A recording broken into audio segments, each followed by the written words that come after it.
یار آپ اپنے اندر یہ اخلاقی جرت کیوں نہیں پیدا کرتے کہ میں تمہارے درمیان دو چیزیں چھوڑے جا رہا ہوں، ایک قرآن اور ایک اپنی اطرت. نے کہہ دیا کہ یہ خالی کربلا، اہل بیت، نبی کی آل صرف شیعوں کا ٹھیکہ ہے. سوری ٹو سے اگر میرے الفاظ سخت ہیں تو.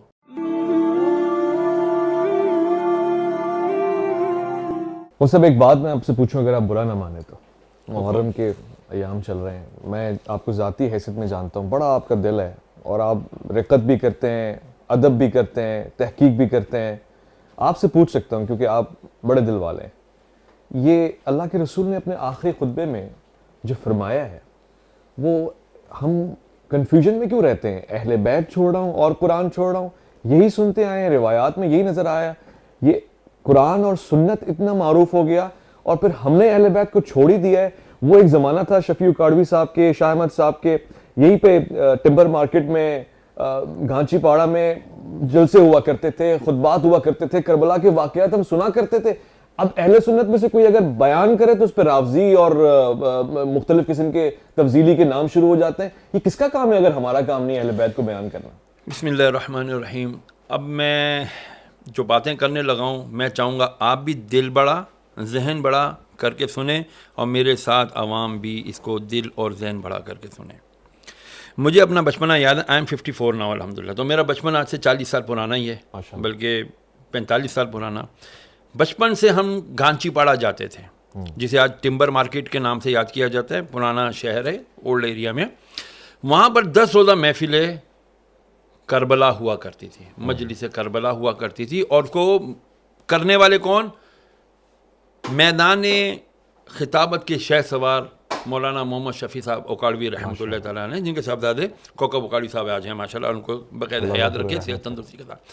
دوسرے شاہ احمد نورانی صدیق رحمۃ اللہ علیہ. کتنا بڑا نام ہے، کتنی بڑی سیاست کے اندر قداور شخصیت ہے، لیکن یہ کربلا کی محافل منعقد کیا کرتے تھے. پھر اس کے علاوہ علامہ، ان سب کے استاد، ان سے بھی سینئر حضرت علامہ سید احمد شاہ صاحب قادمی رحمۃ اللہ علیہ، جن کی میں آپ کو ایک کرامت بتاؤں کہ ملتان کے اندر جلسہ ہوا، کسی نے کہا ارے کیا تم مدینہ کی طرف منہ کر کے بولے جا رہے ہو، یا رسول اللہ سن لیجئے، یا رسول اللہ سن لیجئے، کہاں ہے مدینہ؟ تو شاہ احمد شاہ صاحب سعیدی نے فرمایا رحمۃ اللہ علیہ کہ اندھے تجھے نظر نہیں آتا، وہ دیکھ. اور 50,000 سے زیادہ کے مجمع میں جب ان کی انگلی کی طرف دیکھا تو وہاں سبز کو سبز گنبد نظر آ گیا. یہ زندہ کرامت حضرت کی تھی احمد سعید شاہ صاحب قادمی رحمۃ اللہ علیہ. اب آ جائیں آج کے دور میں.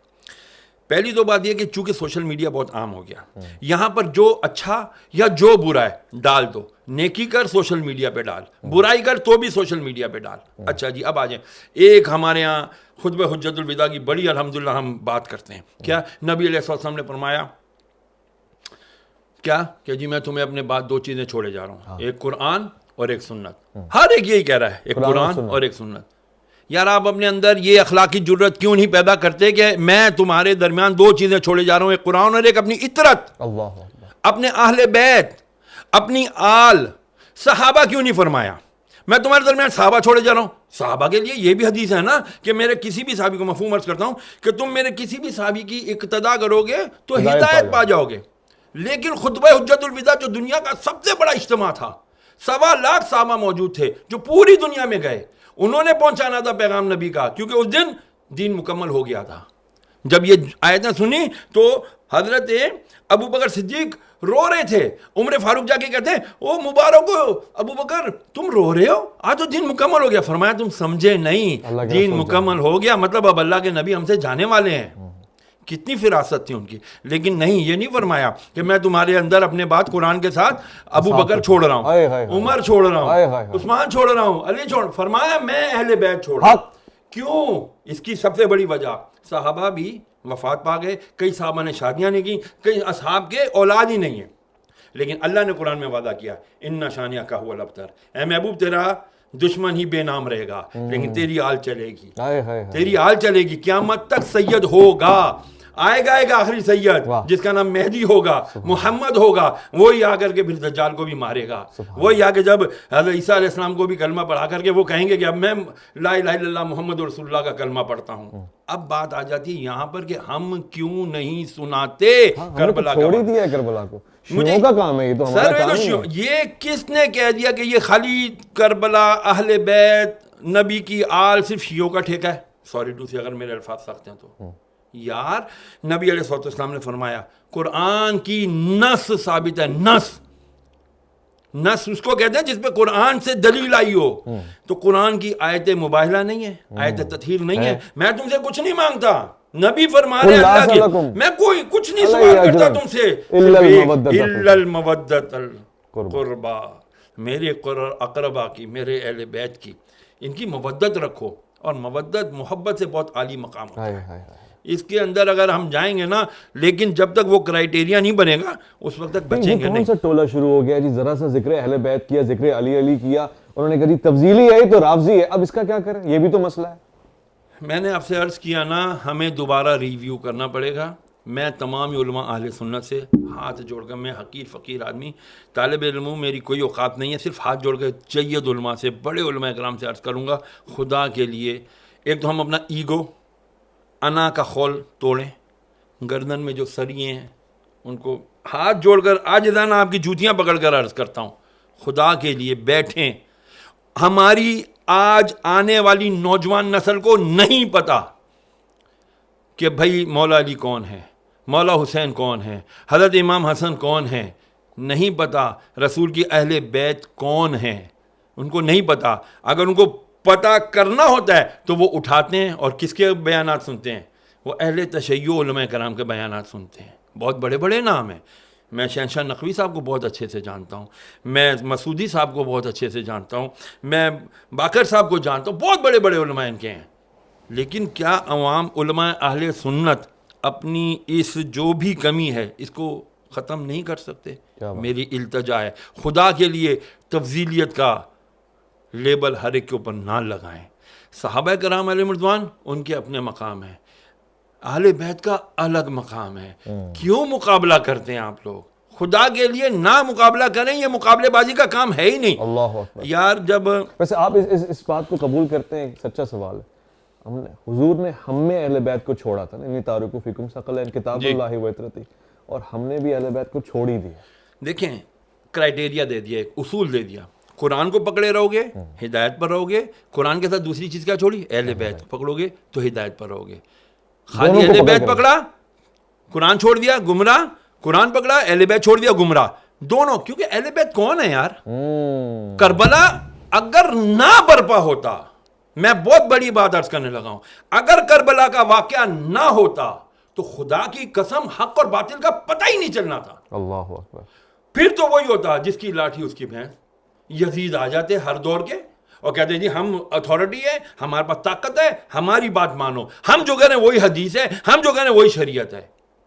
امام حسین نے کیا تھا یار, بڑے مزے سے مدینے میں رہ رہے تھے, بڑے آرام سے جو ہے نا زندگی گزار سکتے تھے, وظیفے مقرر ہو جاتے, کسی جگہ کی گورنری مل جاتی. ہاں جی, گادی نشین بن جاتے لوگ یہاں پر. کتنی بڑی گدی آپ کے پاس ہے. ہاں آج اللہ اکبر. تو پھر ذرا بتائیے جو آل رسول ہوتے اس سے بڑی گدی کسی کی ہونی تھی؟ نہیں ہونی تھی نا. لیکن نہیں, کہتے ہیں نا جن کو دھوکے سے کوفے بلایا گیا, جنہیں بیٹھے بٹھائے ستایا گیا, جن کی گردن پہ خنجر چلایا گیا, اس حسین ابن حیدر پہ لاکھوں سلام. آج اس حسین نے اگر قربانی نہ دی ہوتی 61 ہجری میں, خدا کی قسم اسلام کا نام لیوا کوئی نہ ہونا تھا. پھر یزید اور صرف یزید ہوتا. میں کسی چینل پر گیا تھا, معذرت کے ساتھ ایک عرض کر دوں, میرا میڈیا کہتے ہیں آزاد ہے, کوئی آزاد نہیں ہے. مجھے کہا گیا یزید کا نام نہیں لینا, دشمن اہل بیت کہہ دینا یا دشمن حسین کہہ دینا. میں کیوں نہیں نام لوں یزید کا؟ لعنت جب تک میں لعنت یزید لعنت اللہ علیہ جب تک نہیں کہوں گا میری تسلی نہیں ہوگی. تو میں کیوں کروں ایسا کام, میں کیوں کروں ایسا پروگرام کہ جہاں پر میں حق اور باطل کو بیان ہی نہ کر سکوں؟ تو پھر آپ پروگرام کیوں کر رہے ہو بھائی؟ آپ کا مقصد, آپ صرف اپنی فارمیلٹی پوری کر رہے ہو. تو پھر ایسی فارمیلٹی اللہ منہ پہ مارے گا, ایسی نمازیں ایسی عبادتیں اللہ منہ پہ مارے گا, نہیں چلیں گی بھائی. تو پھر میں بھی سوچوں کہ میں پھر ایسے پروگراموں میں کیوں جاؤں کہ جہاں پر میں حق اور باطل کا نام ہی نہ لے سکوں. اور وہ 1400 سال پرانے یزید کا نام لیتے ہوئے گھبرا رہے ہیں, تو موجودہ یزید کے تو یہ تلوے چاٹیں گے. تو ہو یہی رہا ہے سسٹم, آپ کے سارے یزیدی چلا رہے ہیں بدقسمتی سے, اور پھر ہم کہتے ہیں جی ہم اہل بیت کے ماننے والے ہیں, ہم رسول اللہ کے جنت رسول اللہ کی. ایسے نعروں سے جنتیں ملنے لگی نا تو بڑے بڑے, وہ کیا شعر ہے اقبال کا کہ وہ ہو تو وہ بھی نعرے تکبیر بھی، ہاں تقریب کیا ہوتا ہے وہ فتنہ.